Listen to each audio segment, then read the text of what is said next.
So let's deal with original people of North America, meaning we're dealing with linguistics. So history, his story, usually deals with when record is being written down, right? You would say English history starts whenever this year when they started recording things.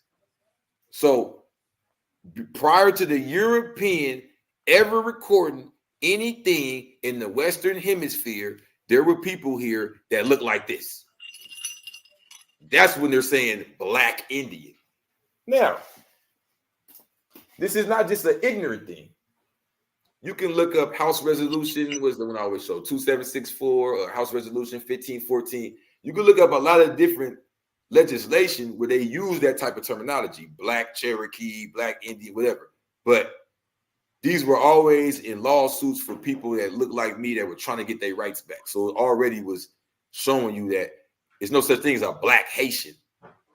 If anything, if the difference would be the white Haitian, right? You feel what I'm saying?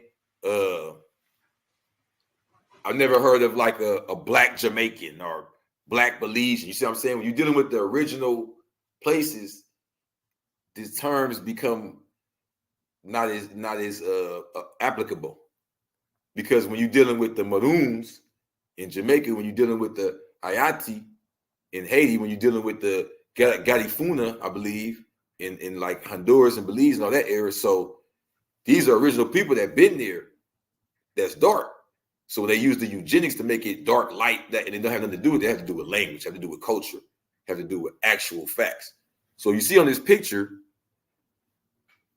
one brother look like he could look like he could be my uncle or something. Now the other brother is not too different, but I wanna point this out because they were talking about the texture of the hair. It was not like, we gotta get off this absolute thinking like, did they have dark hair? Did they have this hair? There was a mixture. Where the confusion comes in is we have two confusions. Number one, that we didn't have intercontinental travel prior to the European coming here. That's a lie. Meaning that, yes, there was people from China here that had came over here to America that were sophisticated in trading things and having families and sleeping with women and all that prior to the European. That there were people from Africa traveling here, free, rich, wealthy, spreading their language and their culture, having families, sophisticated, building kingdoms prior to the European. So this is what I mean by that. They're mind gaming you when they say, oh, your blood go to Africa. We don't got to argue about the Africa Aboriginal thing. There were people here from Africa before the European. We don't got to argue that. You get what I'm saying? Like, that's just full racism and eugenics that make you argue that. Like, oh, well, my blood go to Nigeria. Guess I ain't from here. Huh? That don't make no sense. But if your blood go to Europe, you're all right. See how weird it gets?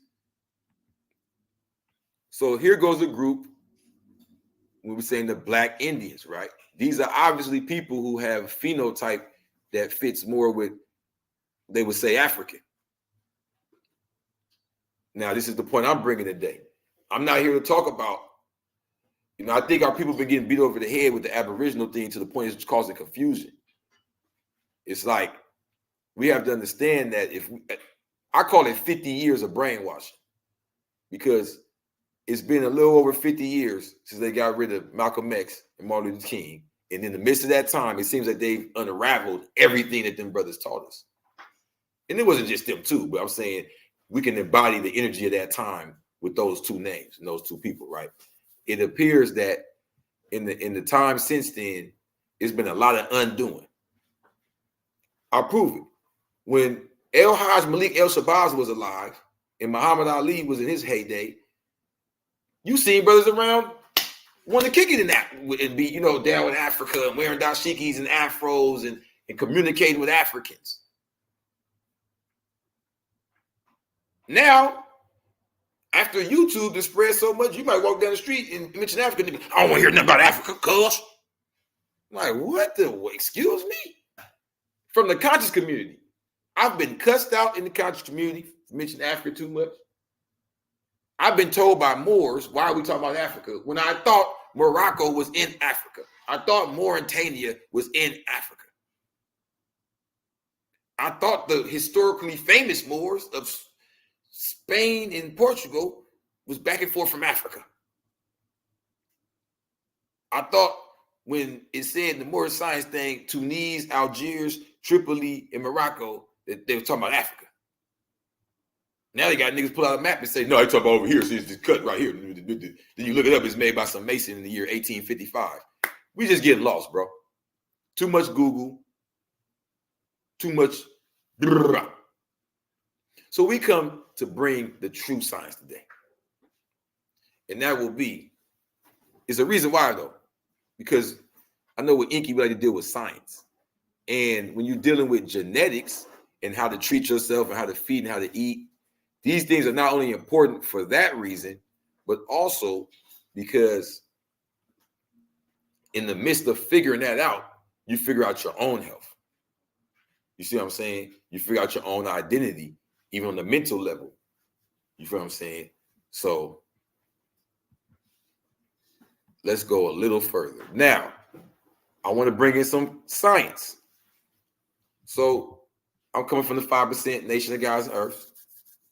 And let's say this we call it understanding degree. It would be the third degree, the 1 through 14. And is why did we let half original man Columbus discover the part of the earth? Because the original man is the guy that owns the earth and knows every square inch of it and has chosen for himself the best part. He did not care about the poor part. Now, here's the thing about that.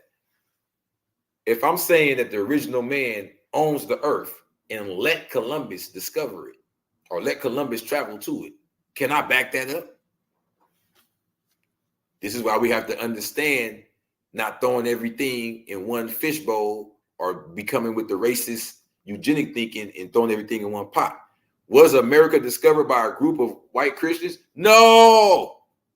That's why the degree says that. First of all, it says half original man Columbus. He was Italian. His father was a Moor. And then the people that was on the ship with him, Pedro Alonso Nino, Francisco Nino, what was the other brother name? Bartholomew Nino, the Nino brothers. This was a group of Moors that converted to Catholicism. Can you imagine conquistadors looking like me or you?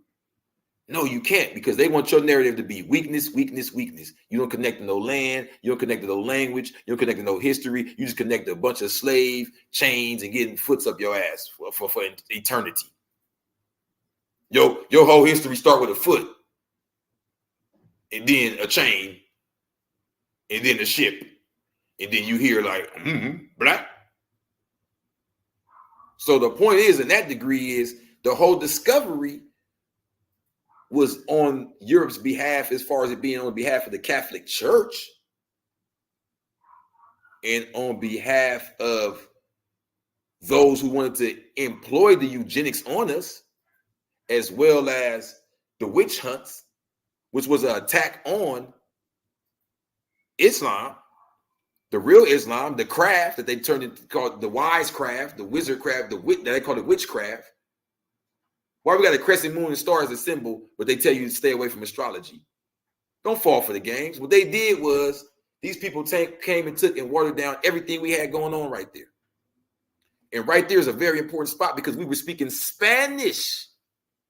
So when we were saying Almor, Moreno, Morena, the first black president in North America was the president of Mexico.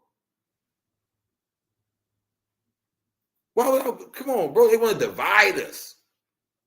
They want to divide us with the land. Because I'm going to tell you something. A lot of our brothers and sisters, I know we under attack with the eugenics for being dark and all that, but when I go around people of our flavor that may speak a different tongue and you can speak it with them, oh, man, they embrace you.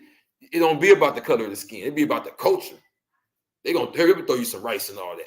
You come up here talking that guala guala. And when I was on the East Coast, the Dominicans, the Haitians, there's no separation. They banging the Crip and the blood and all of that.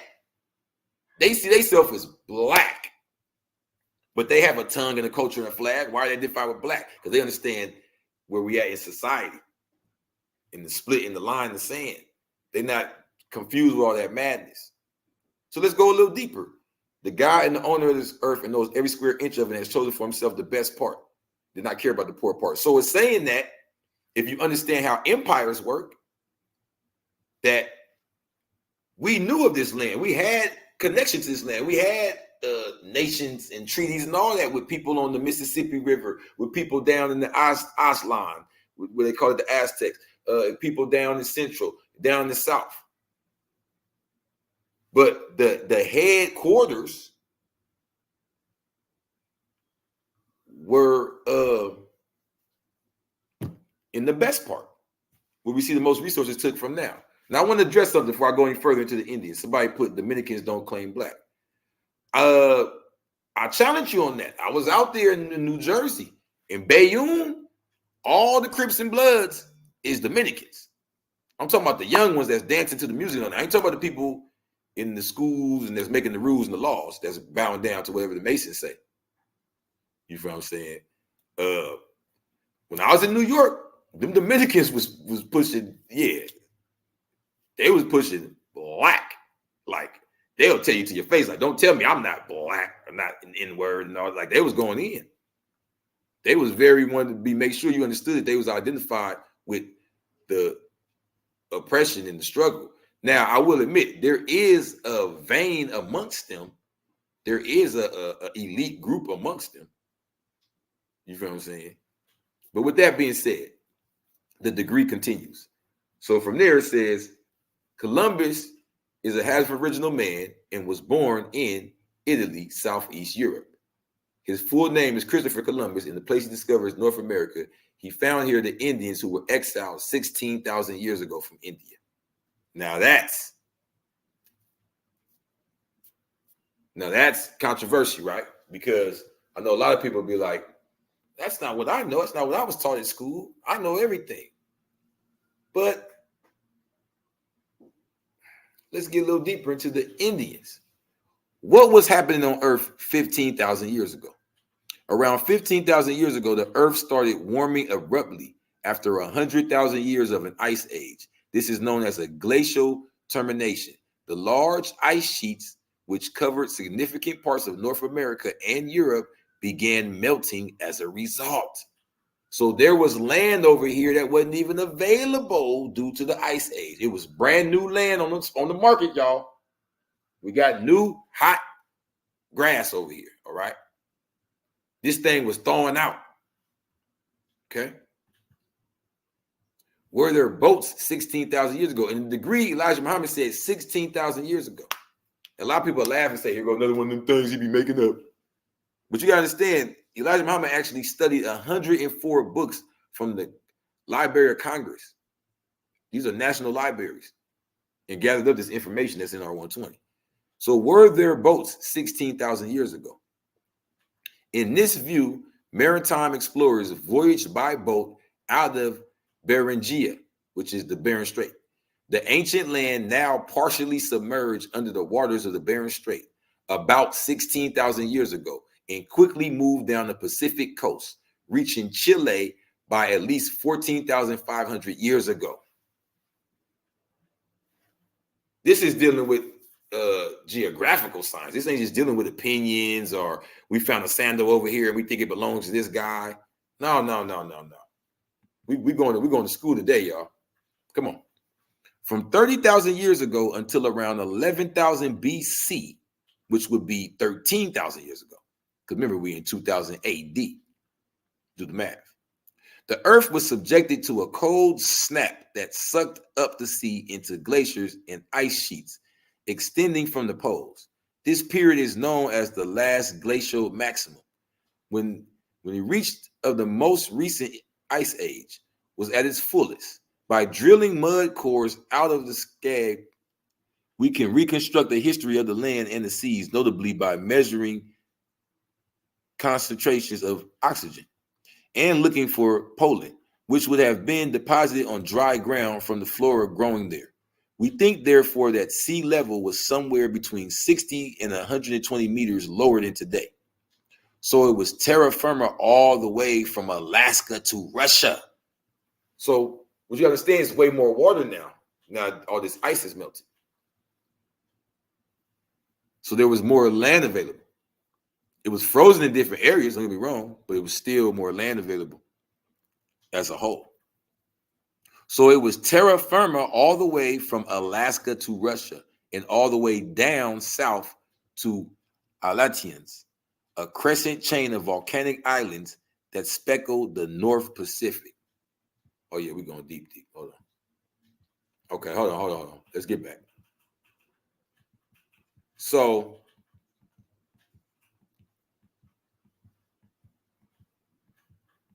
nah, this ain't the one. Here we go. So what I wanted to show was that you have, let's go back to Asia now, right? So we're talking about the ice moving from the Asiatic area and crossing over where we crossed over to the Americas, but 16,000 years ago. So what you have to understand is when he says exiled from India 16,000 years ago, what he's saying is that there was a group of people here already. If you go to another degree, it says 17 million with the 2 million Indians makes us 19 million. So he's excluding this as a separate group that came here 16,000 years ago. And he says they are original people too. So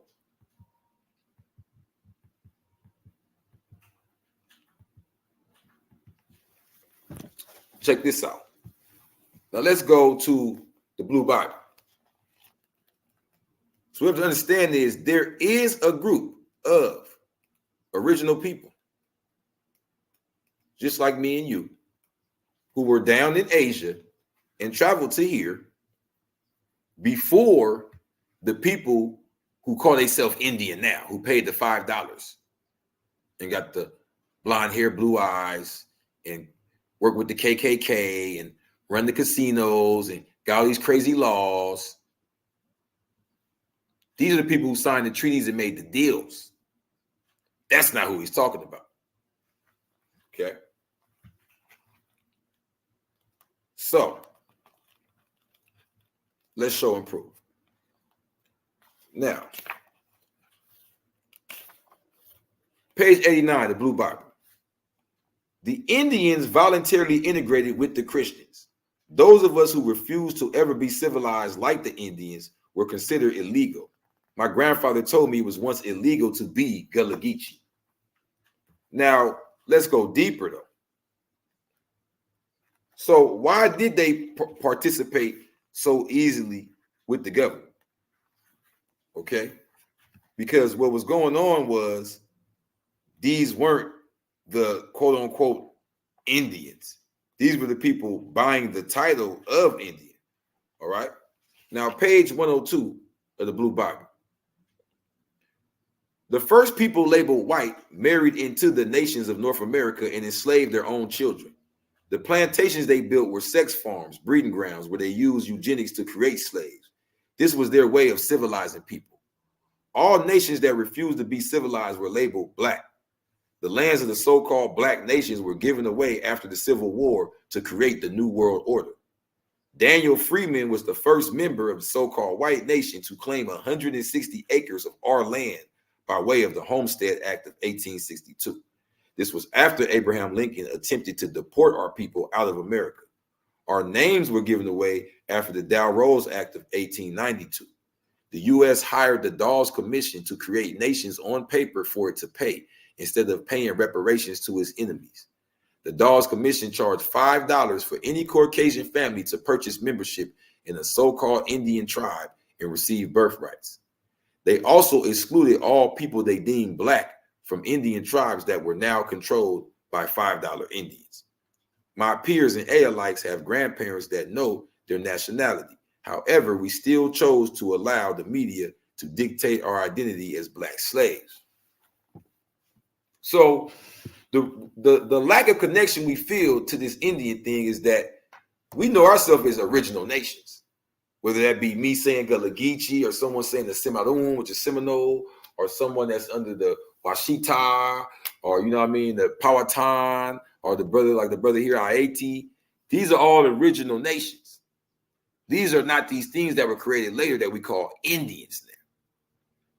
Because if you really use the science, in the end, if you break down the Latin, which is a language that we gave to the European, in the end is a person, thing, or place of the Indus River. This is where you get Hindu from. This is where you get Hindus from. This is where you get Hod from in the Bible, in Hebrew. This is where you get, it's another word, Al-Hind in the Arabic.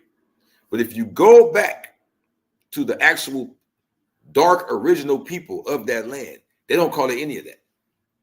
If I'm not mistaken, I think they call it Jumba. I want to say Jumba Povati. Then you have Bharata, hence the book Mahabharata. Now check this out. In the book Mahabharata, there is a tribe of people that are so dark, they're called blue. And guess what their name is? The Nagas. Is that a coincidence? Not at all. They're talking about us right here. This is the group of people that the guy was breaking down from the 16,000 years ago. So it's three groups. He's saying there's the originals that was here from the jump, when the earth was still, like they say, Pangea and all that, one plate. Then there's another group he's saying came over here 16,000 years ago. And then you have all the admixtures we see today. So check this out. Page 28 of the Blue Bible. Tap in, get your copy. Oh yeah, we're doing a special this weekend till my birthday. Buy one, get one. That means you get, if you get one, that means you get you two for $33. Shit, you get two, you get four. Right?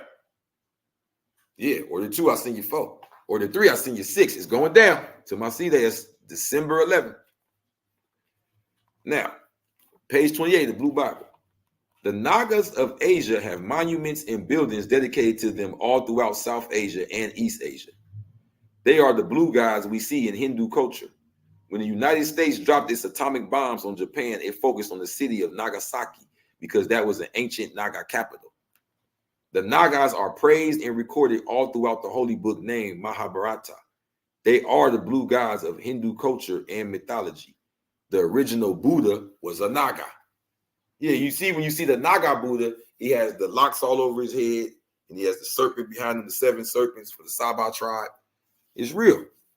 So 16,000 years ago is dealing with them coming from the far east to the far west, which is like what I like to call the fourth gate, right? Because you go through the Bering Strait now today, but all them islands there, Hawaii and all of that, that's supposed to be left over from the island of Mu.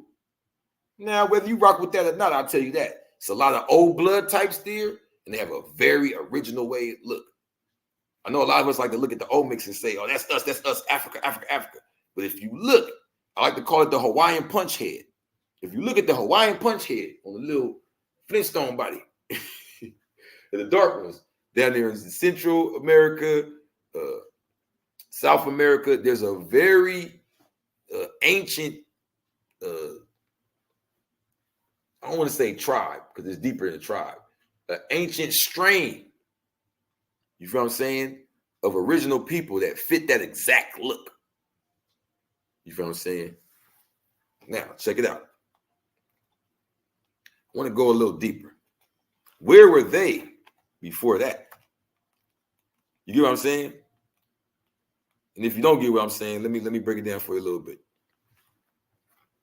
So the Nagas I'm talking about, these are, remember, in the lessons we learned all about the tribes that, you know, been wiped out of history, but the difference is they don't put the names on them in the lessons. That's why Crip Jesus came to reveal. I guess it's the time, it's the year.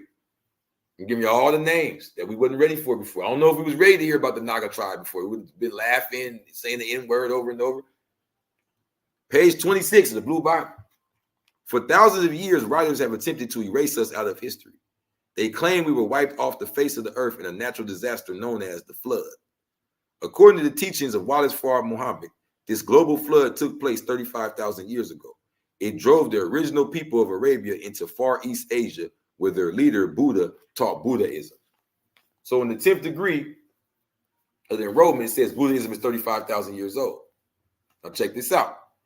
At about 35,000 BC, some of these people took this route and entered Japan. This is called the Ainu, A-I-N-U. They still exist over here today. They became the first humans to inhabit the Japanese islands. Later, another group known to us as the Ainu followed. Today, their genes can still be found in 40% of modern Japanese, as well as Mongolians and Tibetans, past and present kings and queens. I said here, the Blue Bible names the San people, the tribe of Al-Jabbar from West Java, and Asiatics. Yeah. So in this book, I don't want to get too far off the topic. I want to stay on the Indians. But in this book, I go into what's called the San people. They are the root of the Asiatic people. They have all the features that you would think of with the tight eyes and the epilandic fold, and even the flat face and everything, and even the same body form. And they are documented and recorded as traveling out of from the area that they populated a lot in what's today South Africa, further east into areas that we now know as Malaysian islands and Southeast Asia, where they have groups like the Negritos and all these different horrible titles they put on us that have to do with us as original people all around the world. It's just a way for them to split it up. You have different versions of the word Moor, Mauritania, Mauritania, Maryland. Then you got Negrito, Negas, Naga. It's just so many. So even the tribe of Al-Jabbar, I trace it back in my book to West Java in Indonesia, which is also a source for algebra, the science and the math that we made popular.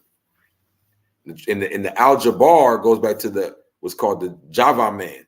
Because remember, the B and V is interchangeable when you're doing the transliteration from the Spanish to the English. So the Java man is 2 million years old and is said to have traveled across Asia and Africa 2 million years ago. How you like that? So the zigzag zig would be from west to east during Asia, or like they say, Pangea, right? So then you would go to, let's see, I said page 30, time unknown. Did you copy the Blue Bible? Okay.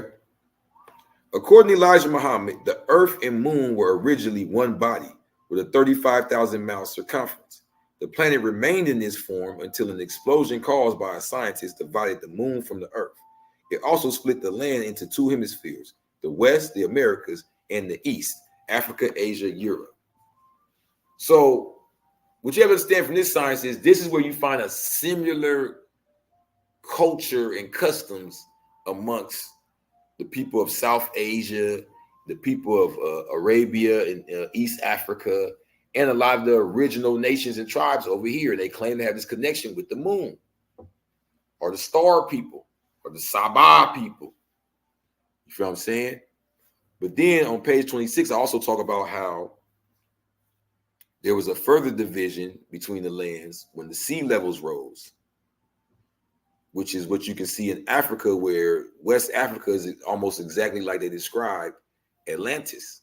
If you get to read like Herodotus or Plato or people that visit what they describe as Atlantis thousands of years ago, it has an eye there that's exactly like the eye of the Sahara in West Africa and Mauritania. So what happens is when the sea levels rose and set back low, you have different civilizations that were underwater and then rose back up and went back under. And yeah, it's deep like that.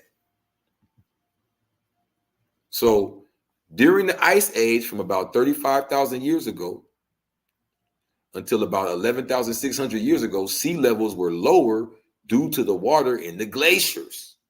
So it was more land exposed. At the peak of glaciation about 18,000 years ago, sea level was about 85 meters lower than it is now, which is about 50 meters lower than it was when the Ice Age ended about 11,600 years ago.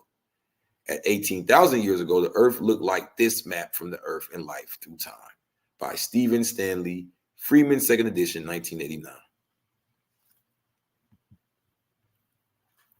Ooh, okay. Now, when I go deeper into this math, I want you to understand something. This math only belongs to certain groups around the Earth, and they all claim to have affiliation and connection to these cosmic people who go back to the Saba, who go back to the Naga. And if you go back to where the Saba tribes is, in East Africa and down in Yemen and all that, they call their rulers Ras and Naga. just like the Rastafarians, the Nagas. Come on, bro. Y'all know who the gods is and the aliens and all that. Come on, man. The tribe of Aliens, the Nagas. It goes back to this area right here. It's not just about Africa. See, they want to divide it all. It's that whole southern region right there where you can see everything that fits in together. You know what I mean? So you have South Asia, you have Australia. Because look at Australia and Madagascar. You have life there that you can't find in Africa. You feel what I'm saying? You have life in South America you won't find in Africa. This is about the Asiatic understanding of the world when it was one and where it fits now and how Islam's mathematical equations was used to unite the people of which tribe and this people belong right there and put the names back together and all that. You see it. So at about 36,525 years ago, this is 35,000 years ago, that what as far as talking about, or about the time of the Geminja shockwave, the late Wisconsin glaciation, and the appearance of Cro-Magnons. The total period of the Manitos Ice Age civilization prior to the rule of mortal humans is therefore about 36,525 years. Subtract 11,600, you'll get 24,925 years, which is approximately the Earth precession period of 26,000 years and the travel time of a light beam from the center of our galaxy to our sun, about 25,000 light years distance. This is the 25,000 year history of the original man. And people thought the guys just be making this stuff up, or we just going off with lies to say. Some of the guys is just going off what the lesson said. Then you got guys like me that actually study. You know what I'm saying? So when you understand this is a 25,000 year history, you understand the lessons when it talks about the 35,000 years. It's going back to not only Manetho's ice age, but it's going back to the original man's measurement. Because prior to that, he did the 35,000 year measurement when the earth and moon were one. I just read that part to you. Get your copy of the Blue Bible. I can't give it to you all in one session. So look, it may have been the time of construction of the Giza complex of the Sphinx and the pyramids, including the Great Golden Pyramid. The Ice Age civilization may have been more spiritual and less cruelly technological than the present rule of mortal humans. This unconventional interpretation of Manetho's chronology is not inconsistent with his list of 30 Egyptian dynasties. Listen, y'all, 30 Egyptian dynasties from about 2,920 BC to about 343 BC. But it does not extend his chronology from being a history of the past to a history of the past and future. So the list he gave us had time before it and after it, just like what we call in the nation the Asiatic calendar. We have a 25,000 year history, but I know that Asiatic calendar goes back 35,000 years. That's where it starts with the Buddha, with the one that was given to me when I was in prison learning it, and I was teaching my students. But it does not extend chronology. Manetho's rule of the gods, demigods, and spirits of the dead on earth before 11,600 years ago might then be called the Ice Age